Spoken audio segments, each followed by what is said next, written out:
Hi, welcome back to a Tuesday edition. I've lost track of the days because it feels like the draft week has been here for 3 months, but it is draft week. This is Birds 365, along with John McMullen. I'm Mike Gill. What's up, everybody? Martin Frank from the Wilmington News Journal is here. He's got a fresh column. It is out right now. And luckily, you don't have to wait till Thursday. He's got 6 players that the Eagles could be interested in. Now, Martin, we all know that Howie will be working the phones. He's already working the phones. He's working the phones, Martin. Maybe Martin doesn't know that. Howie's working the phones. Him working the phones is not news, Martin. But if he is working the phones, who are some prospects that he could be working the phones to move up for? All right. Well, first, let me start off by saying, the fact that there could be like 6 quarterbacks taken within the first 15 or 20 picks, obviously pushes down somebody from another position who could be like a top 10 or top 15 pick into the range of the Eagles. Now, Roseman and, his staff will probably have like a list of players who are like, yeah, these are the top guys that we want. And if they're in the range, I think the Eagles will trade up to try to get them. So one of them would be someone like Alabama's, tackle J.C. Latham. Yeah, here's a guy who, man. Yeah, I put J.C. in there. Yeah, he's a guy, who started out as a guard at Alabama. As a backup, and then played right tackle the last 2 years. So if you're looking for someone who could start at right guard right away, he would be the guy. And then, maybe in a couple of years, if Lane Johnson retires, he's kind of indicated like this current contract that he's on could be his last. Then, he can move out to right tackle. So then you're set for the next several years. You can play right away and everything like that. So I would say he would be one of them. I would say also you're looking at a couple cornerbacks. I know the Eagles haven't taken one in the first round in over 20 years, and definitely not under Howie Roseman, but a guy like Terry and Arnold for Alabama or Quinyon Mitchell, if they, if they're in that 15 to 17 range, I could see the Eagles trying to get up to get those guys too, because, it just depends on how they look at cornerback. Now, everyone's like, oh, they didn't draft a corner. They didn't go after a cornerback in free agency, and they have Darius Slay, who's 33, and Bradbury coming back, who's, obviously had a bad year last year. But, they also got 2 last year as rookies in Keely Ringo and Eli Ricks, and both of them played quite a bit last year. Now, if the Eagles are like really high on these guys and think they could eventually take over, then maybe they won't go for a cornerback in the first round. But, if you can get a guy like Arnold or even Mitchell, maybe these guys start right away. You can cut Bradbury with a post June 1 designation and, take your chances with those guys. Also defensive line.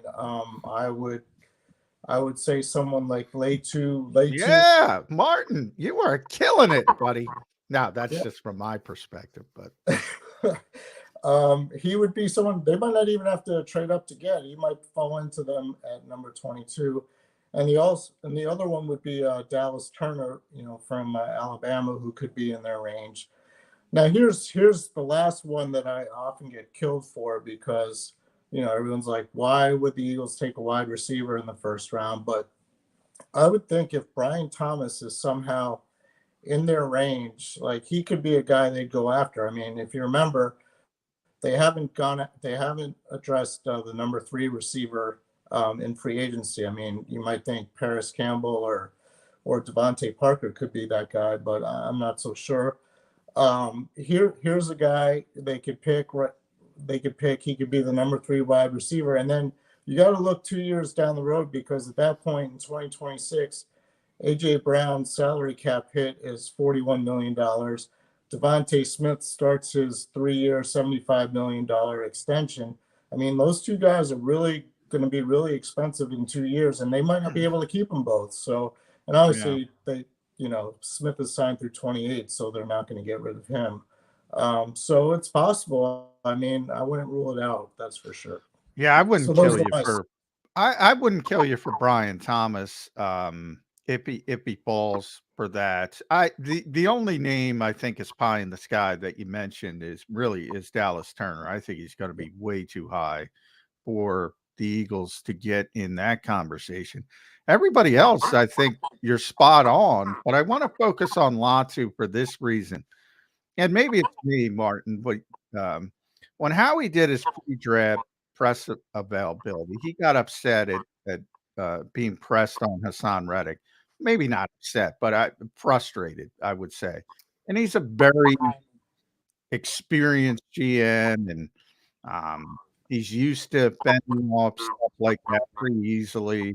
And he was a little bit, whatever word you want to use, but he wasn't his typical self. And he mentioned word, hey guys, this stuff doesn't happen in vacuum, and that to me, we have too much time to the draft. So it might be me, paralysis by overanalysis, but that to me was indicated, hey dummies, something's coming.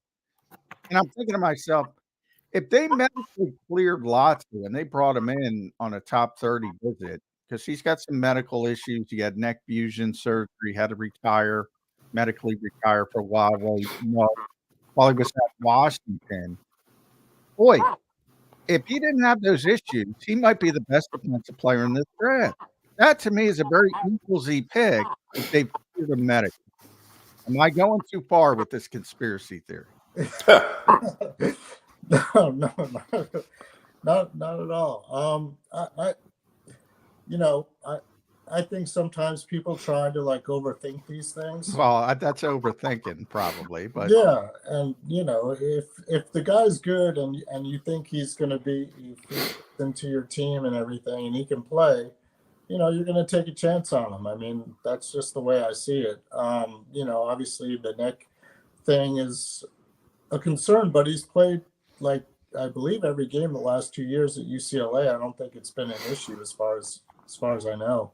Haven't the Eagles learned their lesson with neck injuries and red flagging people and having that blow up in their face? DK Metcalf. I mean, sometimes it's worked out. I mean, look at Landon Dickerson. I mean, people wouldn't touch him because of all the knee and ankle injuries that he had in college. And, he's a 2-time Pro Bowl player, probably the best or one of the best left guards in the NFL, if not the best. So, sometimes. Yeah, but neck injuries are different than knee injury. I mean, neck injuries are a lot more uncertain, I think, from a medical perspective. Sure. And that's why I think it scares more teams off when you have some neck issues. And that's what happened with DK Metcalf. So you hear it all the time, Martin. How many Eagles fans say, oh, you should have taken DK Metcalf?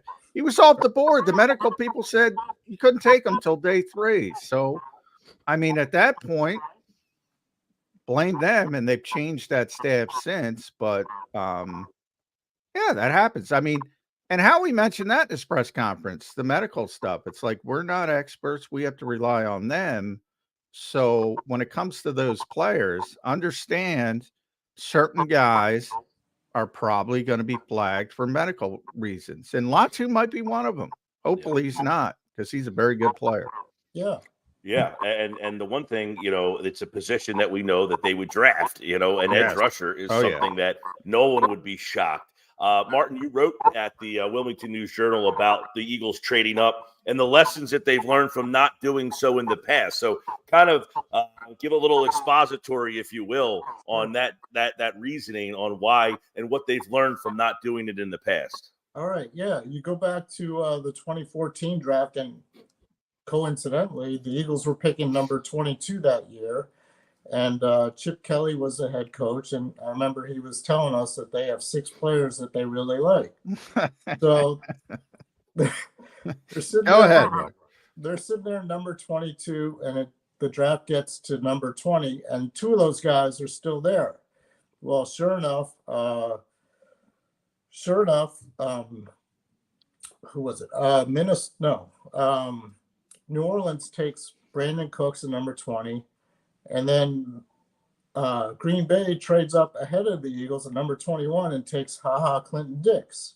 So those were like obviously the last 2 guys that the Eagles were left that the Eagles really wanted. So those guys gone, they trade back to number 26 and they get Marcus Smith, So like here they are, they think, oh, well, 2 picks to go, 2 guys left. We could get one of them and they're both gone. So yeah, I think they learned their lesson from that. I mean, if you go back to ever since Howie became, got full power in 2016 again, they've only traded back once, and that was in 2018 when they traded the last pick of the first round and ended up Lamar Jackson pick, by the way. Yeah, Lamar Jackson. Yeah. They ended up, those were the picks that led to Dallas Goedert. Maddox. So that was the only time he's traded back since then. And then the only time he stood pat was 2020 when they took Jalen Reagor over Justin Jefferson. Yeah, that didn't work out. But that was the coaches, Martin. That was the coaches. Yeah. I from Howie's perspective, and you make a good point with the Marcus Smith story, but I kind of, if you have that group and we're in agreement, I think Arnold's one of them. I think Latham's one of them, perhaps Latu, as I said, and maybe Quinyon Mitchell. Who knows? But those are the groups, and the kid from Washington who can also play guard. He might be in the mix. That's like the cloud of 4 or 5 prospects. If he can't go up to get one of those guys, I'd rather trade back. I was going to ask you guys, like, where their roster is. They have a lot of core guys locked in. I mean, they do have a lot of players that they have targeted and signed, but the rest of the other guys seem to be an older group. Bradbury, Slay, Graham. You got a bunch of guys who are older. So is this the feel of, hey, let's get more volume and move ourselves back to start to get younger on this roster on the peripherals? Yeah, I mean, definitely. I think they want to do that. It's just a question of how they do that. You want to get younger, but you also want to get younger with good players who can become guys like Brandon Graham or Jason Kelsey or Lane Johnson. So, I mean, just to get younger isn't necessarily helping you out if these guys can't end up playing. I mean, you would obviously trade up if you think you have a sure thing. But yeah, I mean, like John was saying, I mean, it's possible that none of those guys are go earlier than they thought, and they might trade back and you get some extra picks. And, that's where Howie and his staff have to do their best work and figure out, like, how they can make those picks pay off. Because obviously, when you're picking in the first round, it's still like an only 50% success rate. But that obviously goes down as you get in the later picks. And they've done pretty well, like, over the past few years, especially like with their late round picks and even their undrafted guys. But it's more of a risk. I mean, it might not pay off. That's the only thing. I mean, I'm not a big fan of trading back in this draft in particular, because I think the quarterbacks are going to affect it so much that they'll be able to get somebody really good. But yeah, if those guys are gone, or if the price to move up isn't quite what the Eagles are willing to pay, then yeah, you're probably better off trading back than standing pat. I mean, you just get the extra picks. And I think, everybody, too many assume that, oh, you want to trade up, you just trade up. You want to trade back, you need 2 to tango at all times, Martin. So, from that perspective. But let's say our cloud of prospects, we just gave it, those few players aren't there. The Eagles aren't able to trade up. And you're sitting there at 22, and that's where I would try to trade down. But the same thing applies. You need somebody who wants to come up, and maybe that doesn't work. And you're forced to take a prospect. And then my cloud's going to be, say, Amarius Mims, Tyler Guyton, Cooper DeJean. I'm out on Mims, by the way. I'm out. Nate and Mike's out on Mims, Nate Wiggins. Anybody else? And would you feel comfortable with any of those guys? Well, the Eagles put out a tweet yesterday, or a post, whatever we're calling it in 2024, with all the Georgia players. None of them have done a damn thing except for maybe Jalen Carter. I mean, you're putting. I disagree. I disagree on Jordan Davis. I think people don't understand Jordan Davis' role. I get his role. I really do. I understand his role. I don't think that you have gotten what you were hoping for out of his role. Maybe he's fulfilling it, but you were looking for a dominant player who was a game wrecker, not statistically a game wrecker, but peripherally a game wrecker, that other people could prosper from his presence. And that's not happening, is it? Or am I wrong? I don't think he's as good as they thought he was going to be. I think that part's accurate, but I think he's one of the best pure run stuffers in football. It's just boring. I think that part's true as well. I think the biggest issue was conditioning. Very similar to Joel Embiid. If I take you at 13 and you're not conditioned, that's a problem. Put it this way. That's a problem. That's fair. I would say, right, my point is, you're telling me we've got a lot of Bulldogs on our team, and I'm looking at that picture saying, none of them are helping me out. Well, Carter is. Carter, yes. And Carter I think Davis is as well. And I think Ringo has the potential. I love Ringo's potential. He was 20 years old when they drafted him. I mean, they kind of knew like this would be kind of a learning year. I think he showed some flashes, when he got the chance to play. And I think, if they decide, who knows what they're going to do at cornerback, but if they decide, next year, hey, let's go forward with Keely Ringo, I think they'll be all right. I mean, I'm not sure he's going to be a Pro Bowl player, but for a fourth round pick, I think he'll be good value. I mean, Nakobe Dean, obviously, he's got to stay on the field. But even when he wasn't that impressive last year. And I hear what you're saying about Jordan Davis, but, he did play better this past year than he did his rookie year. And, he still kind of wore down the stretch. And obviously that's going to be huge this year because Fletch isn't here. Hey, I love the concept when they drafted him, by the way, as a guy who can just take up multiple blockers and then allow for his teammates to get one-on-one opportunities a lot. And it's been disappointing that hasn't, happened as much. Yes, he's good against the run, but I wouldn't say this was a great run defense last year, and it's not all his fault. But you're looking at a player who I think you were anticipating more of an impact, even if not statistically, at that draft position. That's all. And I also not calling the man a bust, by the way, not a bust, but seems like more of a. He's a good player, but you want a great player at 13, which is where they picked him. Yeah, he's not a great player. I think that part's fair, but he's a good player. I think saying he's not a good player is unfair. Yeah, that's where I think there's a little bit of the Brandon Graham factor going on with him too, because you go back to when Graham was drafted in 2010. Everyone's like, "Why didn't the Eagles take Earl Thomas? Why didn't they take Earl Thomas?" And for like the first 4 or 5 years, and JPP, it was Earl and JPP, right? Yeah, and obviously, it took Graham like 4 or 5 years before he became the really good player that he is now, or that he has been. And then with Jordan Davis, like they traded up ahead of the Ravens, who took Kyle Hamilton, and by the way, the Ravens were going to take Jordan Davis. So everyone says, and by the way, Kyle Hamilton's a great player, all pro player. And I loved him. Jody and I loved him coming into the draft. It was one of the few things we agreed on. We both loved him. Phenomenal college player. I mean, just everything. But guess what? If he'd be here, they wouldn't use him like the Ravens use him. And they have him in coverage all the time, and he wouldn't be Kyle Hamilton. Scheme and fit is a big thing in this league. Mike and I were talking about it. But get back to 22, Martin.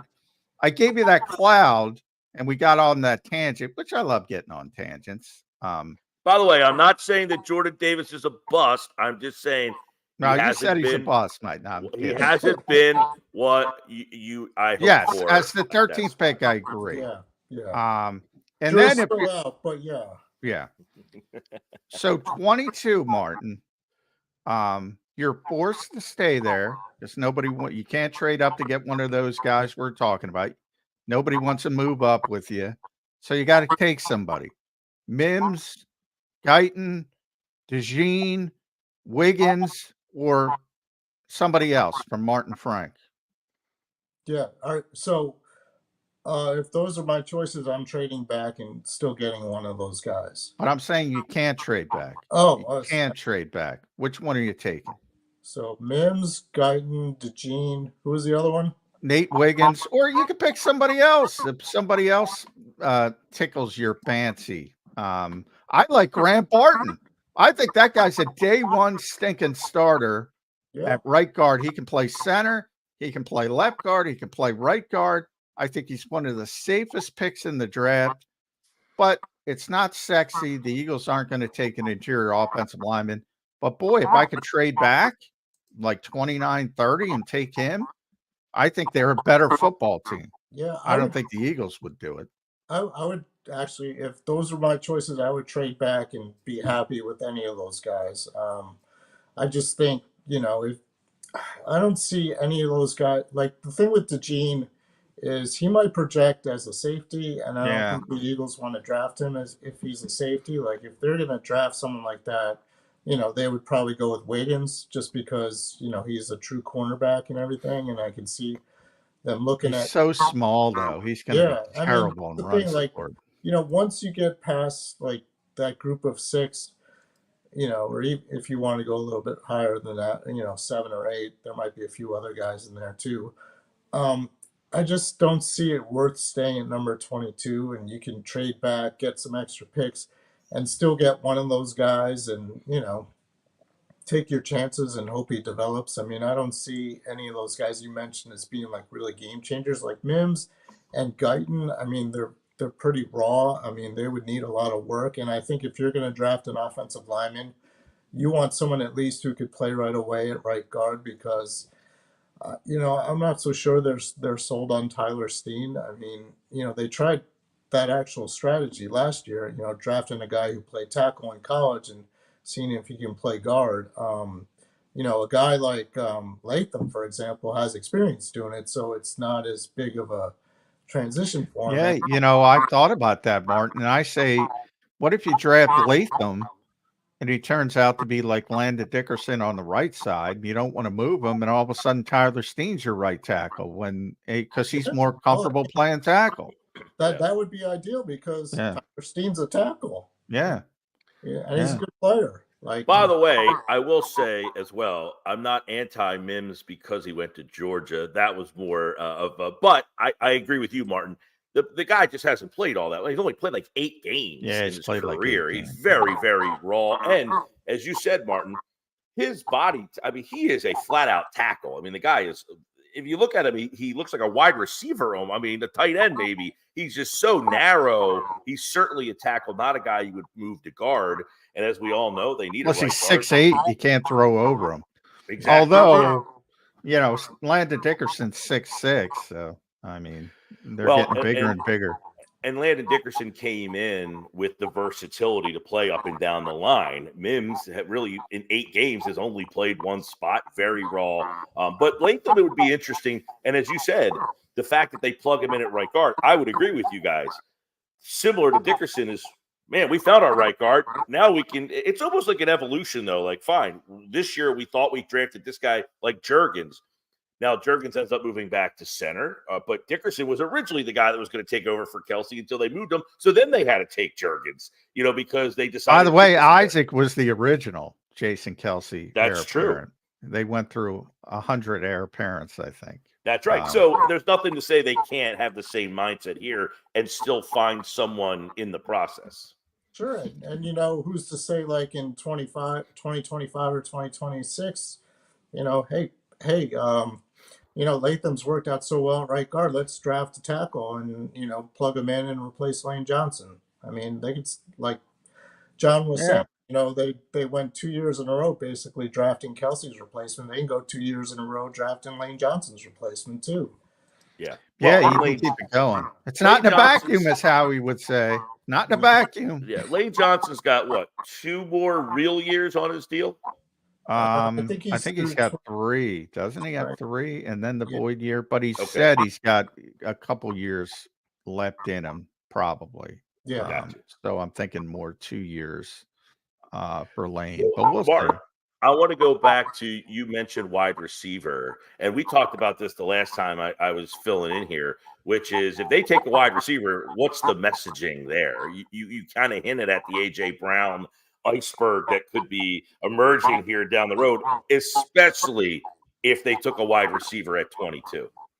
Yeah, I mean, it's we saw that with the Jalen Hurts pick in 2020. I mean, Carson Wentz was, less than a year away from signing his franchise contract, and he couldn't handle it. I mean, it seems like that's where they're headed. They're going to draft a wide receiver. I'm not saying it'll be in the first round. Well, actually, I'm saying it could be. And it could be in the second round. I mean, they want a number 3 wide receiver. We saw last year how much that hurt them. I mean, they couldn't find anybody. Quez Watkins was a big disappointment, and Julio Jones and OZ, they were kind of meh at best.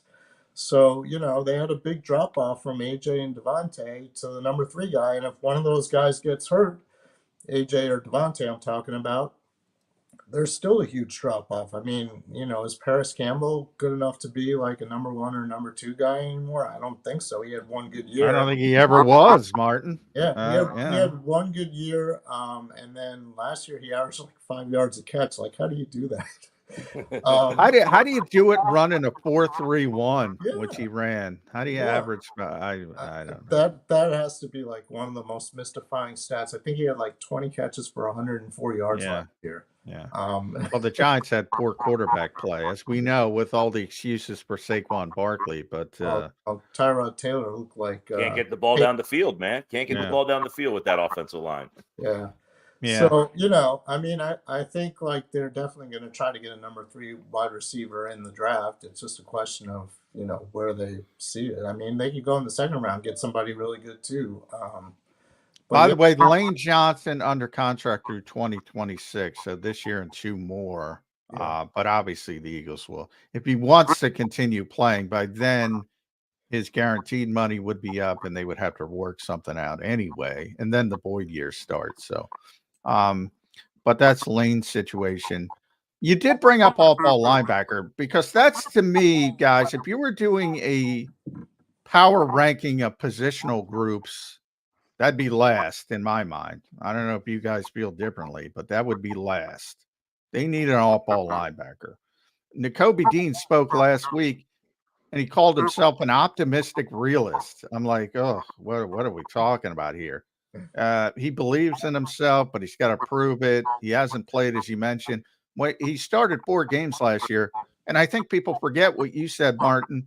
By the way, he wasn't very good in those 4 games. He didn't look like he was a guy I was very excited about. I thought finally they were going to get a playmaking linebacker who could do, multiple things, coverage, force fumbles, get his hands tip pat, and it just never happened. Yeah, it wasn't there. And he had 2 foot injuries, different feet. He's got all these foot issues. He's trying to find cleats where he's comfortable with. I don't know. Big question. Then we have Devin White, who, big name, was once the 5th overall pick in the draft, but he's getting paid $3.5 million. I tried to get someone on my radio show to talk about Devin White, and they declined because they essentially said they had nothing good to say. This is someone who covered that team for multiple years and just basically said, I can't come on to talk about this player. So that's a pretty damning situation. Now, I hope, like we talk about a lot, John, he's with Todd Bowles, by the way, pretty damn good coordinator down there. Yeah. Good defensive mind. You're hoping that a different system and a different spot maybe gets something different out of him, but that is, and maybe he's motivated because he's got to prove himself. And let's be honest, he was expecting to get a Roquan Smith contract coming out of his rookie deal, and he's getting $3.5 million. That tells you how badly things went for Devin White at the end in Tampa. But you can't. My point is, Martin, you can't count on these guys. So the Eagles have to. We talk about how he doesn't draft for need, and he typically doesn't. But they have to add an off-ball linebacker that can at least compete right away. Agree or disagree? Agree to a point. I think they will draft an off-ball linebacker, but I don't think it'll be until day 3. And by the way, they could still find somebody who competes with this group on day 3. I think. Yeah. I mean, it's not. Well, is the day 3 linebacker becoming the day 3 running back, where you get a guy who can come in and play right away? You just don't value that position enough to draft higher in the draft. Yeah, I mean, I think so, especially for the Eagles. Like, they just haven't had, much luck with drafting linebackers earlier. Like 2020, the Davion Taylor pick, the third round. I mean, that was a disaster. N'Kobe Dean was a third round pick 2 years ago. Everyone thought that was a great pick because people had him going in the first round, but then he had the injury concern, I think, with the pec muscle, which turned out to be nothing. I mean, that hasn't kept him off the field.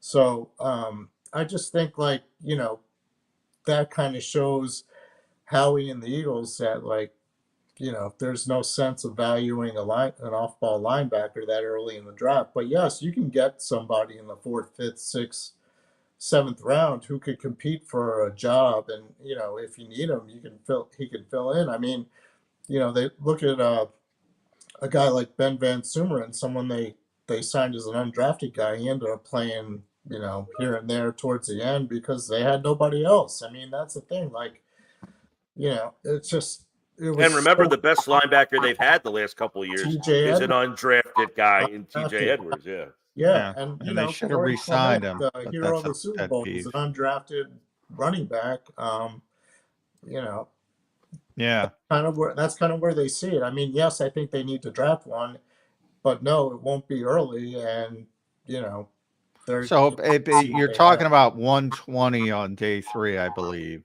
That's the Eagles' first pick. Yeah, fourth And round. if Cedric Ray or Trevin Wallace, or I know Eagles fans would love Jeremiah Trotter Jr. If one of those guys falls to that spot, I think they could be a day 1 starter in Philadelphia. That's how bad I think the linebacker Wow. situation is. Do they need to change their philosophy? I mean, the 49ers got some good linebackers. Was Baltimore has some good linebackers. wasn't Fred Warner? Wasn't he like a fifth round He was pick? a 3rd round pick. Third Hey, round. the Yeah, Eagles and invested Drake in a running Greenlaw was back. like a The 5th, 6th. Eagles Yeah, invested in a running back. It's 1995 all over again, baby. Linebackers yeah. and running backs. Let's see it. Hey, Martin Frank's over at DelawareOnline.com. He's got a great column out today that you can expand on this conversation in print form. We encourage you to do so. It is draft week, Martin. It's good to see you. Appreciate you chiming in today on Birds 365. Yeah, Thanks, thanks. bud. Hey, you doing the Sixers? Oh, I wanted to get a Joel Embiid shot. Come on. How is he not boxing out that goofball in the I don't final think he moments? can. I mean, like, he's just like standing there now because his knee is so bad. I don't think he can Excuse really it's Saquon move. Barkley Yeah. excuse time. I can't go. The Sixers are like I wrote the Sixers are like your favorite syndicated TV show. For me and Martin, that's Seinfeld. You see it again and again and again and again and again, the same thing Yeah, over and over and over. That's yeah. the Sixers. It's a shame. He was having like such a great year before the knee injury, and it's the same thing as every other year. He comes to the playoffs, he can't move. He's basically a perimeter player. I mean, he's taking 3-point shots. He makes some of them. I mean, Yeah, that's he makes some of them. Oh, he's tremendously skilled. Don't get me wrong. Yeah, I mean, Tremendously offensively, the skilled. guy scores 34 points on one Yeah. leg. The problem is you yeah, need a 7'2" man to grab a rebound in the game's biggest right. moment. And Yeah. yeah, I don't think his knee is good enough where he can And like. by the way, the sniffles are going through the locker room, Martin. Be careful if you're doing the game on Thursday. No, you're doing the draft. Yeah. Yeah, Yeah. you'll be fine. All I right, washed my draft. hands. You'll be The fine. draft. It's all about the draft here on Birds 365. Martin, thanks, man. All right, thanks. Thanks, bud. All right. Yes, indeed. The draft is Thursday. We've got all your coverage all week long. I'm going to be here the whole week, I think, John. The whole Yeah, week they got nice. me here. A little consistency with the great Mike Gill. Yeah, we have chemistry. We've been doing stuff together. Well, it's not like we just met each other. Yeah. Sometimes you get thrown with somebody you don't know and you never met them. And it's just, we actually know each other somewhat well. Yeah, I'll be here all week as long as my schedule allows me to. But yeah, that's neither here nor there because we got another hour of Birds 365. Les Bowen joins us in about 23 minutes. So stick around for that here on Birds 365.